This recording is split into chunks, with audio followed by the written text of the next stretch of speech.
atau balance of payment itu adalah suatu negara catatan yang sistematis tentang transaksi internasional antara penduduk negara dengan penduduk negara lain dalam jangka waktu tertentu. Dan neraca pembayaran ini selalu dijaga kestabilannya oleh setiap negara, di mana aliran uang keluar akibat impor barang dan jasa harus sama dengan aliran uang masuk akibat ekspor barang dan jasa. Yang kedua, transaksi ekonomi internasional. Current account atau rekening transaksi berjalan adalah sub NPI yang mencatat seluruh transaksi jasa dan barang, di mana pos ini dalam neraca pembayaran menjadi golongan terbesar. Nilai positif atau kenaikan neraca transaksi berjalan menandakan terjadinya current account surplus, dan nilai negatif atau penurunan itu terjadinya current account deficit. Yang ketiga ada transaksi kredit dan transaksi debit.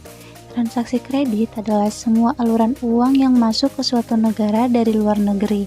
Transaksi ini dianggap sebagai pemasukan yang meningkatkan kapasitas ekonomi negara. Sedangkan transaksi debit mencerminkan pengeluaran suatu negara untuk kebutuhan eksternal. Ketika total transaksi debit lebih besar daripada kredit, negara tersebut mengalami defisit neraca pembayaran. Yang keempat, dasar pencatatan transaksi perdagangan dalam neraca pembayaran internasional.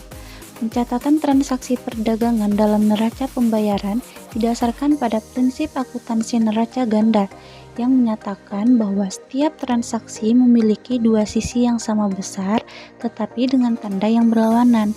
Prinsip ini diterapkan dalam pencatatan transaksi perdagangan dengan menggunakan sistem debit dan kredit.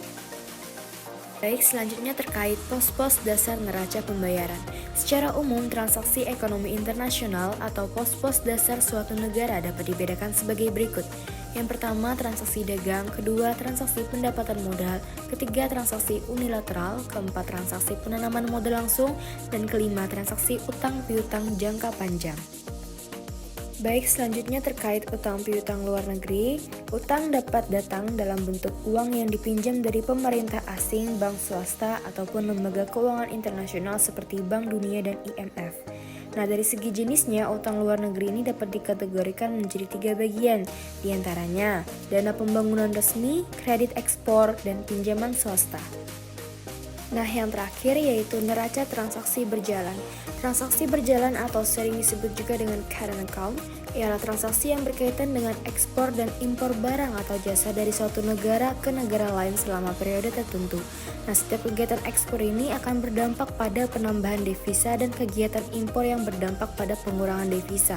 Maka diketahui bahwa neraca transaksi berjalan memiliki hubungan dengan cadangan devisa. Jadi, kesimpulan yang dapat kita ambil dari materi ini adalah neraca pembayaran ialah catatan sistematis mengenai transaksi internasional antara penduduk suatu negara dengan penduduk negara lain dalam periode tertentu.